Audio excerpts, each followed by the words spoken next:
Good morning class. Welcome to Bright Winner classes. अभी हमारी general studies की series चल रही है। इस सीरीज़ में हमने इंडियन हिस्ट्री के कुछ क्वेश्चंस देखे थे। आज हम आगे बढ़ेंगे उसी सीरीज़ में और हम स्टार्ट करेंगे क्वेश्चन नंबर 133 से। अगर आपने लास्ट वीडियोज़ नहीं देखे हैं तो काइंडली प्लेलिस्ट को विज़िट करें। Thank you. हमारा फर्स्ट क्वेश्चन है आज का, क्वेश्चन नंबर 133 से। Why were the Indians dissatisfied with the Simon commission?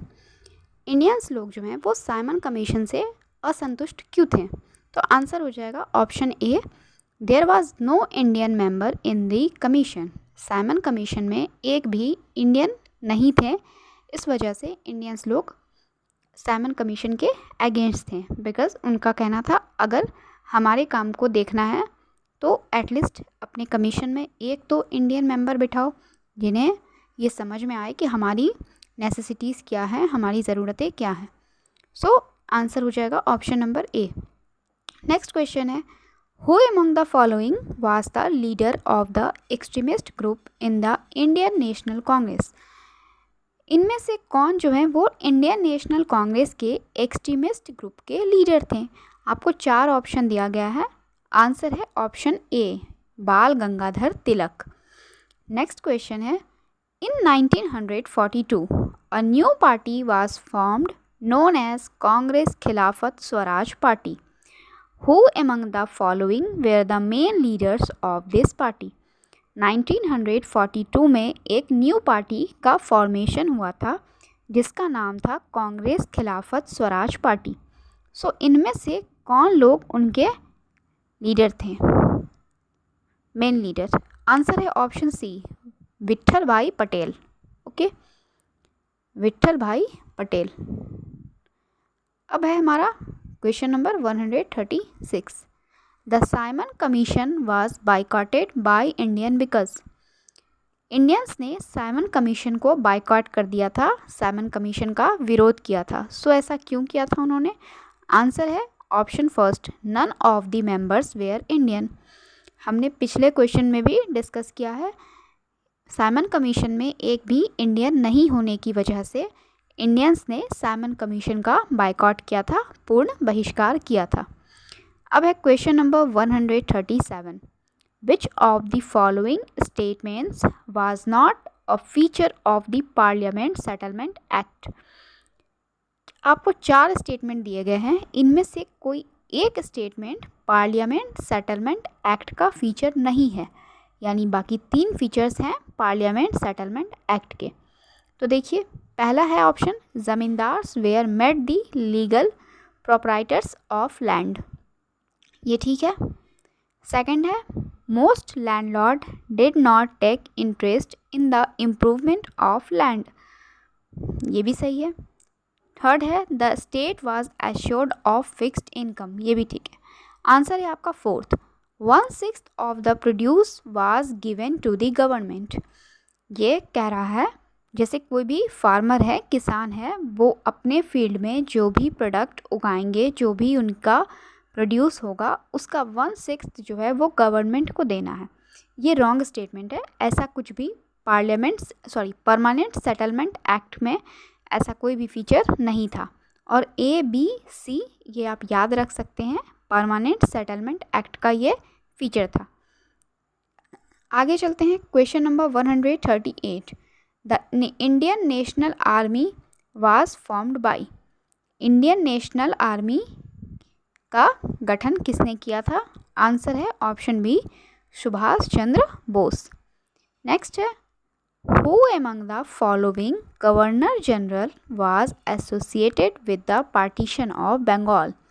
Bengal के पार्टीशन के समय गवर्नर जनरल कौन थे? आंसर है डी, लॉर्ड कर्जन। नेक्स्ट है, Who was the Viceroy of India at the time of formation of Indian National Congress? Indian National Congress का जब formation हो रहा था उस समय पर इंडिया के वायसरॉय कौन थे? आंसर है option B, lord Dufferin, lord Dufferin. Next है, the Jallianwala Bagh massacre took place in the city of? Jallianwala Bagh हत्याकांड किस शहर में हुआ था? आंसर है ऑप्शन सी, अमृतसर।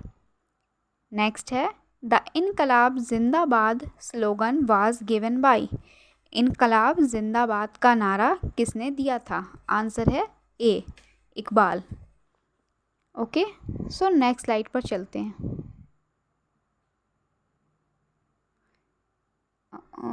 स्लाइड घूम गई है तो आप लोग अपना मोबाइल घुमा लीजिए। नेक्स्ट है question number 143। Which of the following was mainly responsible for the transfer of power by the British to India on August 15, 1947? 1947 15 अगस्त को हमारा देश आज़ाद हुआ था, यानी पावर ब्रिटिश से निकलकर इंडियंस के हाथ में आ गई थी। सो इनमें से कौन रिस्पॉन्सिबल था हमारे देश की आज़ादी के लिए? आंसर है option B, Mountbatten declaration. Okay, ये आप लोग इम्पॉर्टेंट है, काफ़ी याद रखेंगे। आगे है partition of Bengal took place during the viceroyalty of? जब बंगाल का पार्टीशन हो रहा था उस समय पर वायसरॉय कौन थे? आंसर है लॉर्ड कर्जन। नेक्स्ट है the cause of sepoy mutiny of 1857 was? 1857 में जब सिपाही विद्रोह हुआ था तो सिपाही विद्रोह का कारण क्या था? आंसर है supply of greased cartridge to the soldiers. Soldiers को बारूद दिए जा रहे थे जो कि ग्रीस थे। ओके, आपको फ़िलहाल इतना ही लिखा है, लेकिन मैं शॉर्ट में बता दूं उस टाइम पर क्या हुआ था। अंग्रेज़ों ने बारूद बनाए थे पिग और काव के मे बी फैट को यूज़ करके शायद, और उन्हें क्या करना होता था, बॉम्ब ब्लास्ट करने से पहले दांत से उसे खींचना पड़ता था। सो ये ब्रिटिश की प्लानिंग थी इंडियंस को मोरली तोड़ने के लिए, बिकॉज इंडिया में कुछ लोग हैं जो काव को मतलब वर्शिप करते हैं। सो उस वजह से वो कार्ट्रिज नहीं यूज़ कर रहे थे, एंड कुछ हैं जो पिग से मतलब दूर रहते हैं, सो वो लोग भी कार्ट्रिज नहीं यूज़ कर सकते थे। सो ये बहुत सोच समझकर ब्रिटिश की प्लानिंग थी इंडियंस को मोरली डैमेज करने के लिए। सो सिपोई म्यूटिनी का रीज़न यही था। जब इंडियंस को पता चला कि ये जो कार्ट्रिज है, कारतूस या बारूद नहीं, सॉरी कारतूस होता है, सो जब उन्हें पता चला कि ये ग्रीस है, देन इंडियंस ने मिलकर सिपोई म्यूटिनी की, यानी सिपाही विद्रोह किया। ओके, आई करेक्ट, कार्ट्रिजेस मतलब कारतूस होता है, मैंने बारूद गलती से बोला था। सो ये हो जाएगा इसका आंसर। आगे चलते हैं। Who was the first president of Indian National Congress? Indian National Congress के पहले प्रेसिडेंट का नाम क्या था? आंसर है W C Banerjee. W C. Banerjee. Next है question number 147। Who among the following belong to the moderate group of the Indian National Congress? इनमें से कौन इंडियन नेशनल कांग्रेस के मॉडरेट ग्रुप से बिलोंग करते हैं? आंसर है option C, Gopal Krishna Gokhale. Next है which of the following one correctly matched? यहाँ पर आपको 4 ऑप्शन में 4 सालों के नाम लिखे हैं, वर्ष हैं, और सामने किसी न किसी रिफॉर्मेशन, प्रोक्लेमेशन, किसी भी ट्रीटी का नाम है। सो 3 गलत है और सिर्फ एक ही सही है, ये आपको बताना है। सो आंसर डी यहाँ पर सही है। 1777 में लिबर्ट्स बिल आया था। नेक्स्ट है question number 149। Who initiated the move to form to Indian National Congress? Indian National Congress के फॉर्मेशन का आइडिया को किसने इनिशिएट किया था, या कह सकते हैं इंडियन नेशनल कांग्रेस की स्थापना होनी चाहिए, ऐसा आइडिया किसने दिया था? आंसर है A.O. ह्यूम। इसीलिए इंडियन नेशनल कांग्रेस के फर्स्ट प्रेसिडेंट भी यही थे, A.O. ह्यूम। नेक्स्ट है the governor general of India who initiated the introduction of English in India was? Governor general India के कौन थे जिन्होंने या कह सकते हैं जिनके नेतृत्व में इंडिया में इंग्लिश लोग यानी इंडिया में ब्रिटिश का आवागमन हुआ था, कौन से उस समय गवर्नर जनरल थे? आंसर है lord Bentinck. Okay, lord Bentinck. Next है king George V visited India during the viceroyalty of. Okay wait, ये क्वेश्चन नंबर 150 दोबारा देखते हैं। The governor general of India who initiated the introduction of English in India was. British को India में introduce कराने की जो रिस्पॉन्सिबिलिटी है वो गवर्नर जनरल, इंडिया के उस समय पर कौन गवर्नर जनरल थे जिन्होंने ब्रिटिश को इंडिया में लाकर इंट्रोड्यूस करवाया, या कह सकते हैं ब्रिटिश हुकूमत को इंडिया आने का रास्ता दिखाया? सो वो थे लॉर्ड बेंटिक। क्वेश्चन नंबर 151 है king George V visited India during the viceroyalty of. King George V, इन्हें किंग जॉर्ज पंचम भी कहते हैं। सो ये इंडिया किसकी वायसरॉयल्टी के दौरान आए थे? इंडिया में वायसराय कौन था जब किंग जॉर्ज V इंडिया आए थे? आंसर है Lord Hardinge. Okay, Lord Hardinge. अच्छा, ये किंग जॉर्ज V कौन है? अभी ब्रिटेन की जो महारानी है, ओके, उनके दादाजी थे किंग जॉर्ज V। अब है question number 152। Gandhi ji's Dandi march started from. Gandhi ji का डांडी मार्च कहाँ से स्टार्ट हुआ था? आंसर है B, Ahmedabad, that means Gujarat से। नेक्स्ट है who introduced permanent settlement in Bengal. Bengal में परमानेंट सेटलमेंट एक्ट किसने इंट्रोड्यूस किया था? आंसर है Lord Cornwallis, Lord Cornwallis. Okay, अब चलते हैं हम लोग नेक्स्ट स्लाइड पर। सो यहाँ है question number 154। After the Chauri Chaura incident Gandhi ji called off the non cooperation movement because. Chauri Chaura incident के बाद गांधी जी ने असहयोग आंदोलन वापस ले लिया। क्यों लिया वापस? तो पहले देखते हैं ये चौरी चौरा इंसिडेंट क्या था। उत्तर प्रदेश में एक छोटा सा ज़िला है चौरी चौरा, उसका नाम है। वहाँ पर एक पुलिस थाना था, पुलिस स्टेशन, उसमें भारतीय लोगों ने आग लगा दी थी। ओके, और जिस वक्त ये आधी रात को आग लगाई गई थी 5 फरवरी 1922 को, उस समय पर उस पुलिस स्टेशन में 22 पुलिसकर्मी मौजूद थे। सो पुलिसकर्मी सहित उस चौरी चौरा के पुलिस थाना को, पुलिस चौकी को आग लगा दी गई थी। एक तरह से ये अहिंसा हुई थी इंडियंस की तरफ से। डैट्स वाई गांधी जी ने असहयोग आंदोलन वापस ले लिया था। ओके, सो आंसर है देखिए option B, he did not want the movement to turn violent. क्योंकि वो नहीं चाहते थे ये असहयोग आंदोलन अहिंसा में बदल जाए, इसलिए गांधी जी ने असहयोग आंदोलन वापस ले लिया था। नेक्स्ट है question number 155। In 1942 the Cripps mission promised to grant. 1942 में क्रिप्स मिशन ने प्रॉमिस किया था कि वो हमें देगी, क्या देगी? Answer A, complete dominion status to India, कि वो इंडिया को कंप्लीट डोमिनियन का स्टेटस देगी, यानी एक तरह से आप फ्री हो, आप आज़ाद देश हो, ऐसा उसने प्रॉमिस किया था। नेक्स्ट है द स्वदेशी मूवमेंट वाज स्टार्टेड बाय। स्वदेशी मूवमेंट स्टार्ट हुआ था तो किस तरह से स्टार्ट हुआ था? आंसर है बायकाटिंग फॉरेन गुड्स, विदेशी सामानों का बायकाट करके स्वदेशी मूवमेंट स्टार्ट हुआ था।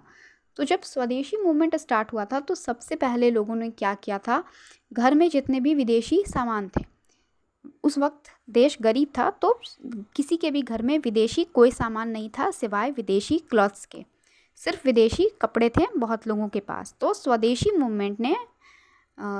मूवमेंट में लोगों ने क्या किया था, विदेशी कपड़ों को जला दिया था। ओके, सो स्टार्टिंग फॉरेन के सामान से ही हुई थी, बट मोस्टली लोगों के पास उस वक्त फॉरेन के सिर्फ कपड़े थे। इसके बाद गांधी जी का चरखा आंदोलन हुआ था। चरखा आंदोलन नाम नहीं है, नाम स्वदेशी मूवमेंट ही है। सो हर घर में उस टाइम एक चरखा हुआ करता था, देन लोग सूत काट कर स्वदेशी कपड़े बनाते थे एंड फिर बहुत सारे स्वदेशी चीज़ भी बनाई गई जिसका लोग यूज़ करते थे और लगातार फॉरेन गुड्स का बाइकाट कर रहे थे और स्वदेशी गुड्स बना रहे थे। नेक्स्ट है question number 157। Who was the governor general during the period of 1774 to 85? 1774 से 85 तक यानी 1785 तक इन 11 सालों के दौरान गवर्नर जनरल कौन था? आंसर है सी, लॉर्ड हेस्टिंग। इसे लॉर्ड बैरन हेस्टिंग भी कहते हैं। नेक्स्ट है question number 158। The island of Mumbai was acquired by the east India company from? Mumbai के आइलैंड को ईस्ट इंडिया कंपनी ने एक्वायर किया था। कहाँ से एक्वायर किया था? आंसर है ऑप्शन डी, पोर्टुगल से एक्वायर किया था। नेक्स्ट है the quit India movement was adopted by the Indian National Congress act. Indian National Congress ने क्विट इंडिया मूवमेंट यानी भारत छोड़ो आंदोलन कहाँ पर अडॉप्ट किया? मुंबई में, यानी क्विट इंडिया मूवमेंट। इस मूवमेंट को इंडियन नेशनल कांग्रेस कह सकते हैं। इस मूवमेंट के साथ इंडियन नेशनल कांग्रेस जुड़ गई मुंबई में। नेक्स्ट है to contract unfavourable article on India in the British press and to supply authenticate information a journal was started in 1890। Name it. जिस समय पर भारत अंग्रेज़ों का गुलाम था तो ब्रिटिश प्रेस में यानी इंडिया में ही ब्रिटिश की जो प्रेस थी उनसे जो भी आर्टिकल्स जो भी न्यूज़पेपर निकलता था वो लोग क्या करते थे, इंडियंस के विरुद्ध उसमें बहुत सारी बातें लिखते थे। उनके उस ब्रिटिश प्रेस का विरोध करने के लिए और सही जानकारी देने के लिए एक इंडियन जर्नल भी स्टार्ट हुआ था 1890 में। उस इंडियन जर्नल का नाम क्या था? आंसर है ऑप्शन सी, उसका नाम इंडिया था। जर्नल इंडियन था और उसका नाम भी इंडिया था। नेक्स्ट है question number 161। Swaraj is my birth right and I shall have it, this was advocated by. Swaraj मेरा जन्मसिद्ध अधिकार है और मैं इसे लेकर रहूँगा, ये किसने कहा था? ये कहा था लोकमान्य तिलक यानी बाल गंगाधर तिलक ने। नेक्स्ट है क्वेश्चन नंबर 162। द स्लोगन इनकलाब जिंदाबाद वाज रेज्ड बाई। पीछे हमने पढ़ा इनकलाब जिंदाबाद का नारा किसने दिया था? तो आंसर था इकबाल। यहाँ पर है इनकलाब जिंदाबाद, इस स्लोगन को किसने रेज्ड किया था, यानी बार बार कौन इसे हर जगह पर कोट करते थे? आंसर है भगत सिंह। नेक्स्ट है the first partition of Bengal under Lord Curzon took place in. Lord Curzon जो वायसराय थे उनके अंडर में बंगाल का पार्टीशन पहली बार कब हुआ था, यानी फर्स्ट पार्टीशन ऑफ बंगाल कब हुआ था? आंसर है ऑप्शन सी, 1905 में हुआ था। नेक्स्ट है which important event immediately preceded the Jallianwala Bagh massacre. Jallianwala Bagh हत्याकांड के बाद कौन सा इम्पॉर्टेंट इवेंट सबसे पहले हुआ? आंसर था Rowlatt act इंटैचमेंट।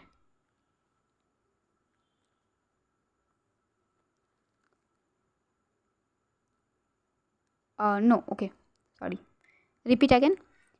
Which important event immediately preceded the Jallianwala Bagh massacre. Jallianwala Bagh massacre जो है उससे जस्ट पहले कौन सा इंसिडेंट हुआ था, यानी वो कौन सा इंसिडेंट था जिसके बाद जालियांवाला बाग हत्याकांड हुआ? तो वो था Rowlatt act enactment. Okay, Rowlatt act enactment. उसके ही विरोध में वो सारे लोग वहाँ पर जालियांवाला बाग में इकट्ठा हुए थे। वैसे बैसाखी फेस्टिवल था, सो वो लोग फेस्टिवल भी सेलिब्रेट कर रहे थे, लेकिन उन्हें आपस में डिस्कशन करना था रॉलेट एक्ट के बारे में। जब जनरल डायर को ये बात पता चली तो उसने गोलियां चलाने का आदेश दे दिया। ओके, वो इवेंट था रॉलेट एक्ट इनैक्टमेंट। नेक्स्ट है the first civil disobedience movement was started by Gandhi ji after the. Gandhi ji ने सिविल डिसओबीडियंस मूवमेंट यानी सविनय अवज्ञा आंदोलन स्टार्ट किया था कब किया था स्टार्ट? तो आंसर है ए, रॉलेट एक्ट ऑफ 1919। 1919 में रॉलेट एक्ट के विरोध में गांधी जी ने सविनय अवज्ञा आंदोलन स्टार्ट किया था। देखिए, सबसे पहले अंग्रेज़ रॉलेट एक्ट लेकर आए, ओके। उनके विरोध में, रॉलेट एक्ट के विरोध में लोग जालियांवाला बाग में कुछ डिस्कशन करने के लिए जमा हुए। फिर जनरल डायर ने रॉलेट एक्ट के तहत गोलियां चलाने का आदेश दिया, लेकिन गोलियां चलाने के बाद क्या हुआ, बहुत सारे इंडियंस उस हत्याकांड में, उस मैसेकर में शहीद हो गए। तो उन लोगों के मतलब बिना वजह उनकी हत्या हुई। सो उस वजह से गांधी जी ने सिविल डिसओबीडियंस मूवमेंट यानी सविनय अवज्ञा आंदोलन स्टार्ट किया।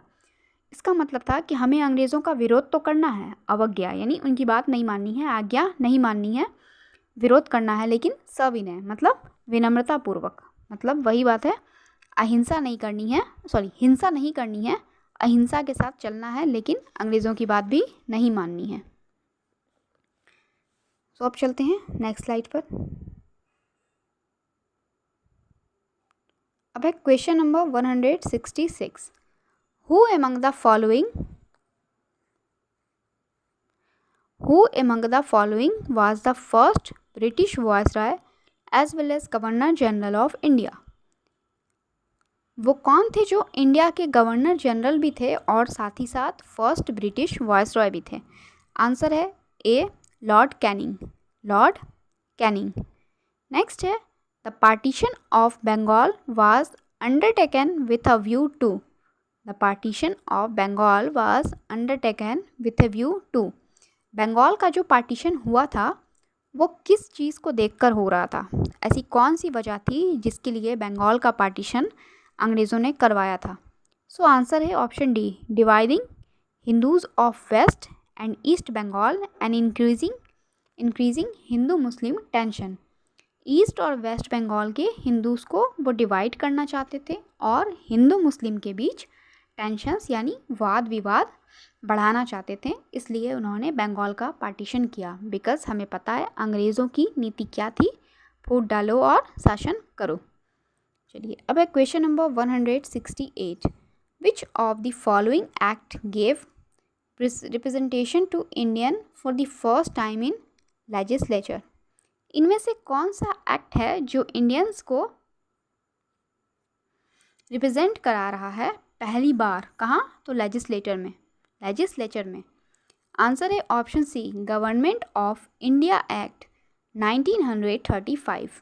ओके, 1935 का एक्ट है जो लेजिस्लेचर में इंडिया को रिप्रेजेंट कर रहा है।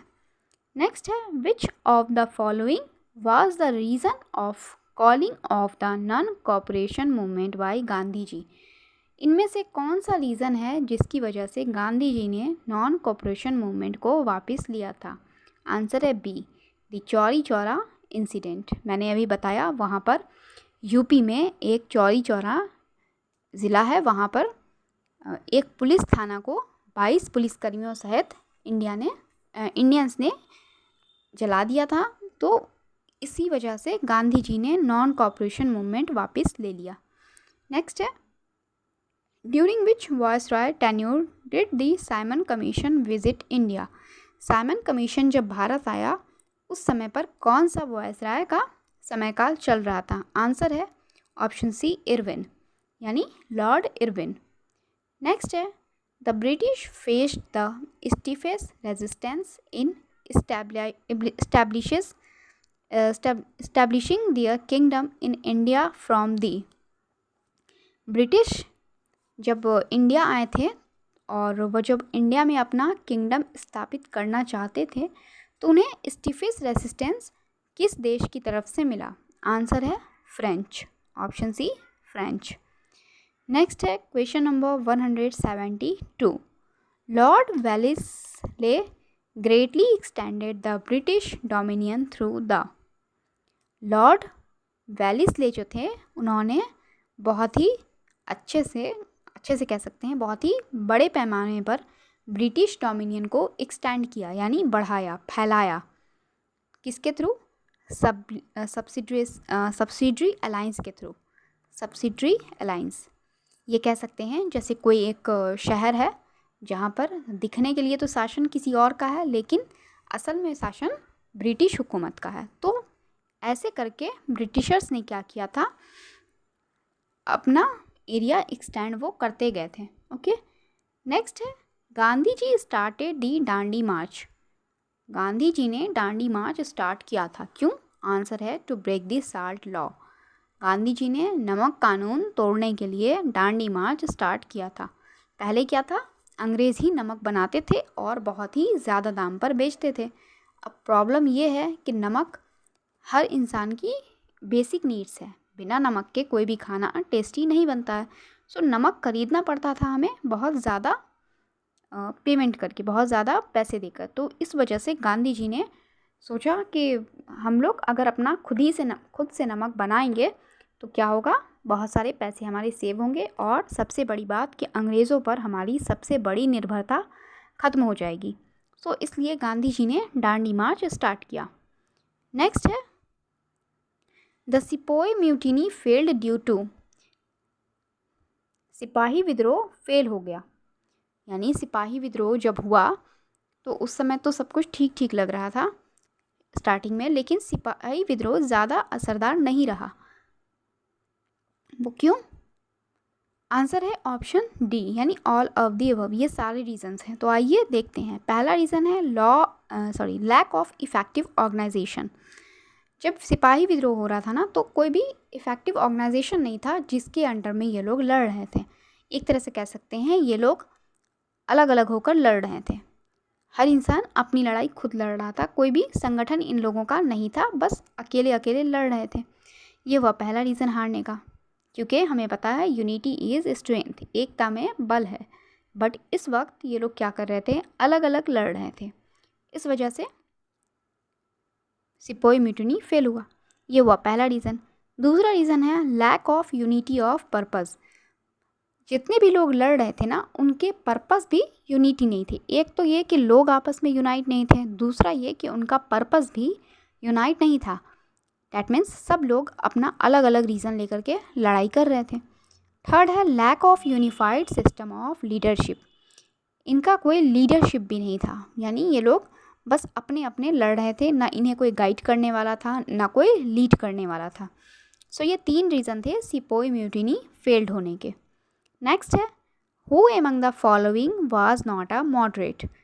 आपको 4 नाम दिए हैं, इनमें से कौन मॉडरेट नहीं है आपको ये बताना है। तो आंसर है इसका option A, that means Bal Gangadhar Tilak. Next है क्वेश्चन नंबर 176।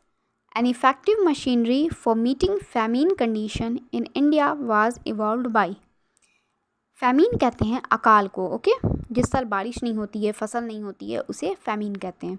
तो एक इफ़ेक्टिव मशीनरी जो है वो मीटिंग के लिए वो भी फैमिन कंडीशन में, इंडिया में जब अकाल पड़ जाए, जब बारिश नहीं हो, फसल नहीं हो, तब उसके लिए एक इफ़ेक्टिव मशीनरी इवॉल्व कराई गई थी। किसके थ्रू? लॉर्ड लाइटन के थ्रू, लॉर्ड लाइटन। ओके, आइए नेक्स्ट स्लाइड पर चलते हैं। अब एक question number 177। Gandhi ji's first satyagraha campaign was started in. Gandhi ji का पहला सत्याग्रह कैंपेन स्टार्ट हुआ था कहाँ? चंपारण में। गांधी जी ने चंपारण से सत्याग्रह की शुरुआत की थी। नेक्स्ट है मॉन्टागू Chelmsford reforms intended to. मॉन्टागू Chelmsford का रिफॉर्म जो है उसका उसका इंटेंशन क्या था, वो किस काम के लिए इंटेंडेड था? आंसर है इंट्रोड्यूस दिस सिस्टम ऑफ दयार्ची। दयार्ची के सिस्टम को इंट्रोड्यूस करने के लिए मॉन्टेग्यू कैम्सफोर्ड रिफॉर्म का गठन हुआ था। नेक्स्ट है who emphasised on democratisation of local administration in India.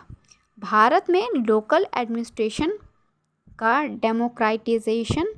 Democratisation के लिए किसने एम्फसाइज किया था, यानी किसने जोर दिया था? आंसर है लॉर्ड राइपन। ओके, नेक्स्ट है the first Muslim president of INC was. INC means Indian National Congress. So Indian National Congress के पहले मुस्लिम प्रेसिडेंट कौन थे? आंसर है ऑप्शन डी रहीमुल्ला सयानी। ओके, रहीमुल्ला सयानी। नेक्स्ट है the personality not connected with the 1857 mutiny is. 1857 के सिपाही विद्रोह में इनमें से कौन शामिल नहीं था? आंसर है ए भगत सिंह। ओके, नेक्स्ट है who was referred to as the ambassador of Hindu-Muslim unity by Sarojini Naidu in the early years of Gandhian period। यानी गांधी जी के समय काल के स्टार्टिंग के दौरान सरोजिनी नायडू ने किसको हिंदू मुस्लिम यूनिटी का एम्बेसडर कहा था? आंसर है ऑप्शन ए मोहम्मद अली जिन्ना। ये पाकिस्तानी थे। नेक्स्ट है हु सेड कोवर्डाइज एंड अहिंसा do not go together any more than water and fire. किसने कहा था कि कोवर्डाइज और अहिंसा, कोवर्डाइज कहते हैं कायरता को, किसने कहा था कि कायरता और अहिंसा एक साथ नहीं हो सकती, बिल्कुल वैसे ही जैसे आग और पानी एक साथ नहीं हो सकते। कहने का तात्पर्य था कि जो कायर होता है ना, वो अहिंसा को सपोर्ट नहीं करता है। कायर लोग हिंसा को ही सपोर्ट करते हैं। वो सोचते हैं जल्दी जल्दी मारो काटो और कहानी फिनिश करो।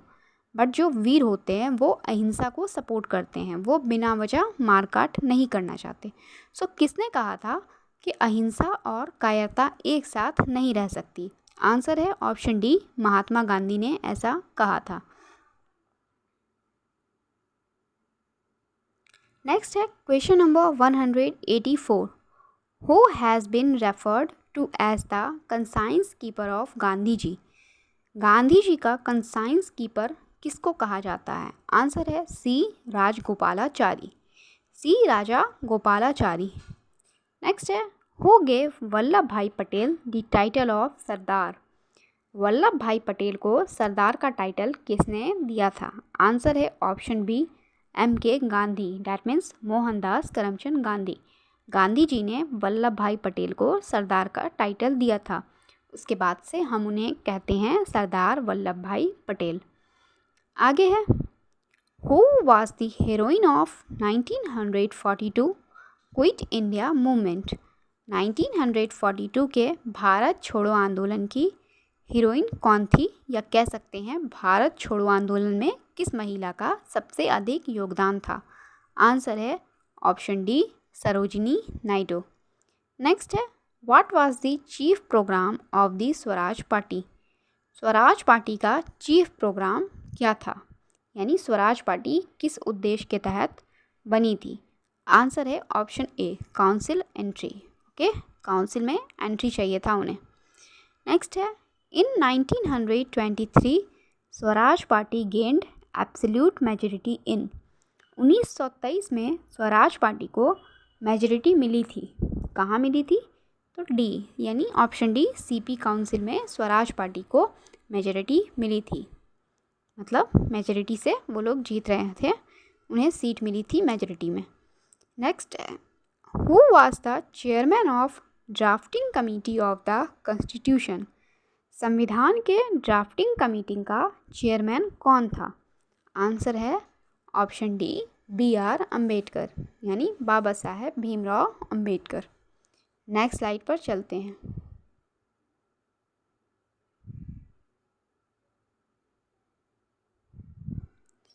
अब है क्वेश्चन नंबर 190।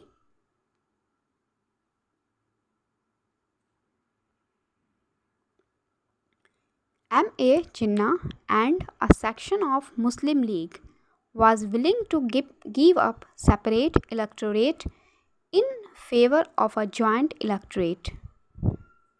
मुस्लिम लीग का एक सेक्शन यानी मुस्लिम लीग के कुछ लोग और मोहम्मद अली जिन्ना ये चाहते थे कि सेपरेट इलेक्ट्रेट हो हमारा।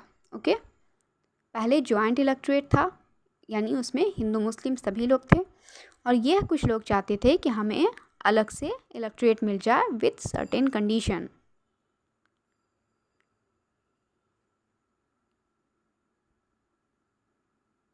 ओके, नहीं, ये कह रहा है कि ये कुछ लोग चाहते थे कि उन्हें सेपरेट इलेक्टोरेट के बदले जॉइंट इलेक्टोरेट मिल जाए कुछ कंडीशंस के साथ, यानी उन्हें अपना कंडीशन ये रखना था कि हम जॉइंट तो हो जाएंगे, लेकिन चूँकि हमारी संख्या कम है तो हमें कुछ स्पेशल कह सकते हैं स्पेशल ट्रीटमेंट हमें मिलना चाहिए, हमारे सुविधाओं का ज़्यादा ध्यान रखना चाहिए। यानी पहले तो वो लोग सेपरेट थे, वो लोग बाद में जॉइंट इलेक्टोरेट में शामिल होना चाहते थे, लेकिन वो चाहते थे उनकी कुछ बातें भी मानी जाए। सो ऐसा उन्होंने कब कहा था? सो साइमन कमीशन के समय पर उन्होंने कहा था कि हम सेपरेट इलेक्टोरेट छोड़कर जॉइंट इलेक्टोरेट में शामिल हो जाएंगे, लेकिन क्या करना होगा, हमारी कुछ कंडीशंस आपको माननी पड़ेगी। नेक्स्ट है, who is remembered as the pioneer of economic nationalism. Economic nationalism का एक तरह से कह सकते हैं पायोनियर, यानी इसे कहते हैं एक तरह से कह सकते हैं चमकता सितारा, या कह सकते हैं जिन्होंने उसमें कह सकते हैं जान डाल दी। ओके, सो या उसके बहुत ही फेमस पर्सनालिटी कौन थे? सो आंसर है RC दत्त। ओके, नेक्स्ट है, how many times Jawaharlal Nehru became the president of Indian National Congress. Jawaharlal Nehru Indian National Congress के प्रेसिडेंट कितनी बार बने थे? आंसर है ऑप्शन सी 3, 3 बार बने थे। आगे है, in the Allahabad district in 1929 at a time of the world wide economic depression a no tax campaign on behalf of peasant was led by। 1929 में यानी 1929 में इलाहाबाद में क्या हुआ था? उस समय वर्ल्ड वाइड इकोनॉमिक डिप्रेशन चल रही थी, यानी GDP बहुत ही कम थी पूरे दुनिया में। जब 1929 के समय पर वर्ल्ड वाइड इकोनॉमिक डिप्रेशन चल रहा था, तब उसी समय इलाहाबाद में नो टैक्स कैंपेन हुआ था। नो टैक्स यानी पीजेंट की तरफ से हुआ था, यानी ये जो पीजेंट्स होते हैं ना, भूमिहर किसान जिनके पास अपना खेत नहीं होता है, उनकी तरफ से एक नो टैक्स कैंपेन चल रहा था कि हमारे पास तो वैसे ही कुछ नहीं है, ऊपर से इकोनॉमिक क्राइसिस चल रही है, तो हम लोग टैक्स नहीं देंगे। इस कैंपेन को लीड कौन कर रहा था? आंसर है MN Roy. Okay, MN Roy peasant के बिहाफ पर नो टैक्स कैंपेन को लीड कर रहे थे। आगे है question number 194, when the Simon commission was appointed. Simon commission कब अपॉइंट किया गया था? आंसर है Irwin was the viceroy of India. Simon commission जब अपॉइंट किया गया था, उस समय पर लॉर्ड इरविन भारत के वायसराय थे। नेक्स्ट है, protesting against Simon commission in a demonstration, Lala Lajpat Rai sustain fatal injuries। where did the incident occur। Simon commission का विरोध करने में क्या हुआ था? साइमन कमीशन का विरोध पूरे भारत ने बहुत ही भारी स्तर पर किया था। तो अंग्रेज़ों ने लाठी भी चार्ज किया था, लाठियाँ चलवाई थी। तो लाला लाजपत राय को चोट लग गई थी सर में, बहुत ही फैटल इंजरी हुई थी और डेथ उनकी हो गई थी। सो ये पूछ रहा है कि ये इंसिडेंट कहाँ पर हुआ था? आंसर है ये सब कुछ लाहौर में हुआ था। आगे है, who propose the preamble before the drafting committee of the constitution. संविधान के ड्राफ्टिंग कमीशन के पास प्रियम्बल किसने प्रपोज किया था? प्रियम्बल यानी हमारे कॉन्स्टिट्यूशन स्टार्ट होने से पहले एक प्रियम्बल लिखा होता है, जो स्टार्ट होता है we the people of India, इस तरह से स्टार्ट होता है। आपने NCERT की सारे बुक्स में देखा होगा, स्टार्टिंग में प्रियम्बल लिखा रहता है।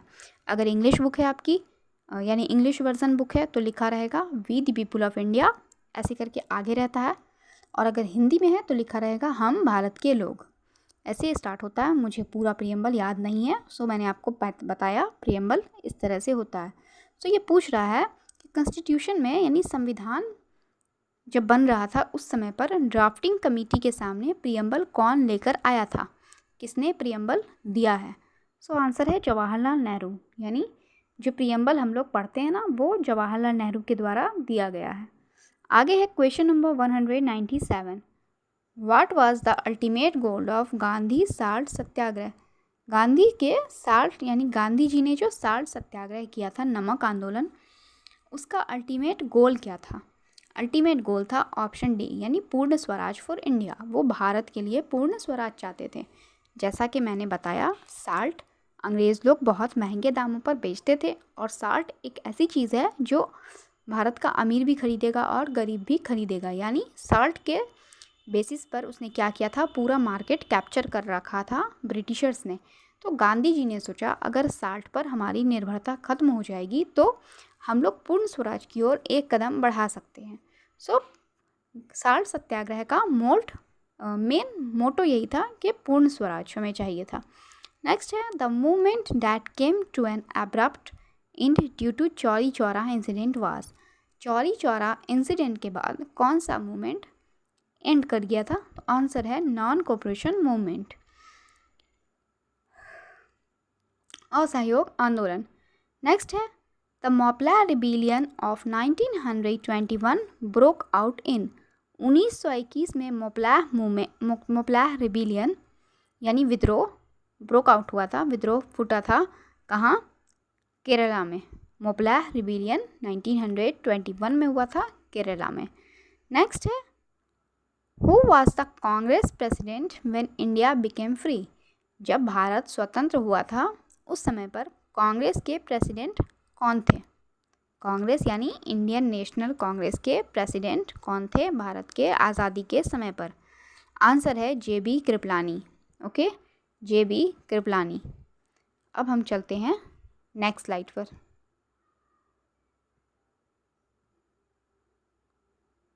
अब है हमारा question number 201। The government of India act 1935 prescribed a federation of the provinces and the princely states as its units. This part of the act relating to the federation never took effect because government of India act आया था 1935 में। वो क्या कह रहा था? एक federation आया था उसके अंतर्गत जो प्रिंसली स्टेट्स और प्रोविंसेस जो भी थे, छोटे छोटे स्टेट्स जहाँ पर राजा का शासन था, उनको जुड़ने के लिए कहा गया था। मतलब आप सभी यूनाइट हो जाओ। तो this part of the act relating to the federation never took effect because government of India act जब आया 1935 में तो उसने कहा कि आप सारे जो छोटे छोटे स्टेट्स हैं, छोटे छोटे राज्य हैं, आप सभी जब जहाँ पर राजा का शासन है आप सभी जुड़ जाओ, यानी आप सभी एक हो जाओ। लेकिन ये फेडरेशन जो था, ये जो वो लोग एक कह सकते हैं एक ऑफ़र लेके आए थे, इसका कोई ख़ास इफ़ेक्ट नहीं हुआ था। तो इफ़ेक्ट ख़ास क्यों नहीं हुआ था? आंसर है option D. The rulers of the Indian state never gave their consent to join the federation। यानी उस फेडरेशन में जुड़ने के लिए किसी भी इंडियन स्टेट के रूलर ने यानी राजा ने कोई ध्यान नहीं दिया, उन्होंने कंसेंट नहीं किया, कोई इंटरेस्ट शो नहीं किया कि हम आपके फेडरेशन से जुड़ना चाहते हैं, ऐसा कुछ उन्होंने नहीं कहा। इस वजह से गवर्नमेंट ऑफ इंडिया एक्ट 1935 उतना इफ़ेक्टिव नहीं था। नेक्स्ट है The Quit India campaign was launched by the National Congress after the failure of। Quit India campaign जो है वो कब लॉन्च हुआ था? तो नेशनल कांग्रेस यानी इंडियन नेशनल कांग्रेस के द्वारा लॉन्च हुआ था। कब? किसी के फेल्योर के बाद। किसके फेल्योर के बाद? तो क्रिप्स मिशन के फेल्योर के बाद क्विट इंडिया मूवमेंट लॉन्च किया गया था इंडियन नेशनल कांग्रेस के थ्रू। नेक्स्ट है 203 number question. The left wing within the Congress emerged under S C. Bose and Nehru's initiative. Subhash Chandra Bose और जवाहरलाल नेहरू के इनिशिएटिव में क्या हुआ था? Left wing within the Congress emerged, यानी कांग्रेस का लेफ्ट विंग इमर्ज्ड हुआ था। कब? सुभाष चंद्र बोस और नेहरू के अंडर में। ये सब हुआ क्यों था? आंसर है option B, in the post non cooperation period, यानी असहयोग आंदोलन स्टार्ट करने से पहले ये सब हुआ था। ये कहना क्या चाह रहा है, कुछ समझ में आया? सुभाष चंद्र बोस और नेहरू के बीच एक तरह से एक कॉन्फ्लिक्ट था। मतलब कुछ लोग अहिंसा के ज़रिए आज़ादी चाहते थे और कुछ लोग चाहते थे कि बस कैसे भी हमें आज़ादी मिल जाए। अब है question number 204। The first attempt at introducing a representative and popular element in the governance of India was made through the first attempt at introducing a representative and popular element in the governance of India was made through the okay.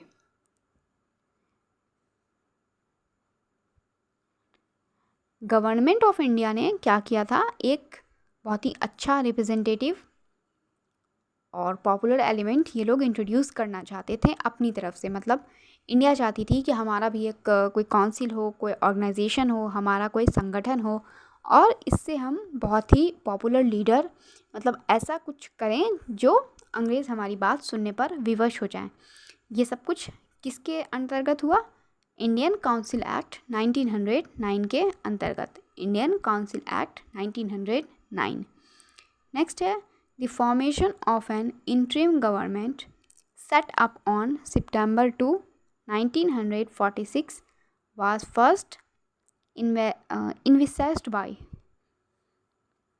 Interim government यानी अंतरिम सरकार का formation हुआ 2 सितंबर 1946 को।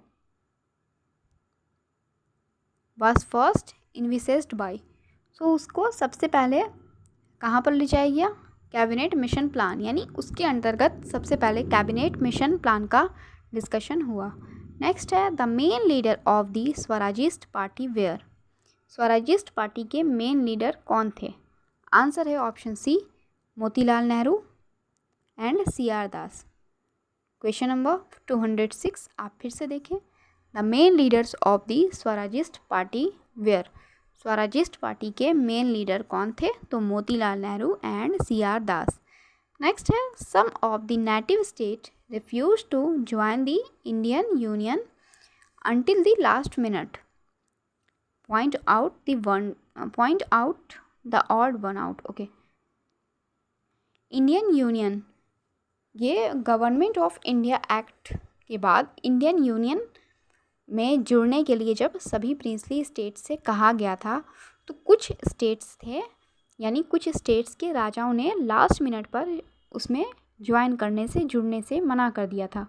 सो उनमें से आपको एक बताना है। यहाँ पर आपको दिया हुआ है राजकोट, यानी गुजरात में राजकोट है, वहाँ के शासक ने लास्ट मिनट पर इंडियन यूनियन में जुड़ने से मना कर दिया था। इंडियन यूनियन यानी वही अखंड भारत, सभी को साथ मिलकर रहना है। नेक्स्ट है who was made the home minister when Jawaharlal Nehru form the interim government in 1946। 1946 में जब जवाहरलाल नेहरू ने अंतरिम सरकार बनाया था उस समय पर होम मिनिस्टर कौन थे? आंसर है डी, सरदार पटेल, यानी सरदार वल्लभ भाई पटेल। ओके, सो आज के लिए इतना ही रखते हैं। आगे के क्वेश्चंस हम नेक्स्ट वीडियो में डिस्कस करेंगे। ओके, सो स्टूडेंट, एक क्वेश्चन में मुझे थोड़ी डाउट लग रही है तो मैं आपको दोबारा बता दूं। क्वेश्चन नंबर कौन सा था पता नहीं, आप ऐसे ही सुन लीजिए। चौरी चौरा इंसिडेंट 5 फरवरी 1922 को हुआ था। वहाँ पर क्या हुआ था? यूपी में, यानी उत्तर प्रदेश में एक ज़िला है, छोटा सा ज़िला है या गांव है कह सकते हैं, चौरी चौरा। ओके, वहाँ पर क्या हुआ था? 22 पुलिसकर्मी थे उस थाने में और रात के समय पर इंडियंस ने उस थाने में आग लगा दी थी। तो क्या हुआ था कि सारे पुलिसकर्मियों सहित वो थाना जल गया था। और ये जब हुआ था ना, इसके फ़ौरन बाद गांधी जी ने क्या किया था? नॉन कोऑपरेशन मूवमेंट वापस ले लिया था। बिकॉज 22 लोगों को जब जिंदा जलाकर मार दिया गया तो ये हुई हिंसा। ओके, ये चीज़ मैंने पीछे भी बताई है, लेकिन गलती से मैंने वहाँ पर शायद बोल दिया है कि गांधी जी अहिंसा के खिलाफ थे। ओके, तो ये मैंने रॉन्ग बोला था, डैट्स वाई मैं करेक्ट करा रही हूँ कि गांधी जी हिंसा के खिलाफ थे। ओके, हिंसा के खिलाफ थे गांधी जी और अहिंसा के साथ थे। सो क्या हुआ कि जब 22 लोगों को जला दिया गया तो ये हिंसा हुई। ओके, एंड गांधी जी हिंसा के खिलाफ थे, डैट्स वाई उन्होंने नॉन कोऑपरेशन मूवमेंट फ़ौरन से वापस ले लिया। तो आज की क्लास यहीं समाप्त होती है। आप लोग सेशन को लाइक और शेयर कर दीजिए, क्लास को लाइक कर दीजिए, वीडियो लाइक कीजिए, चैनल को सब्सक्राइब कर दीजिए। Okay, thank you.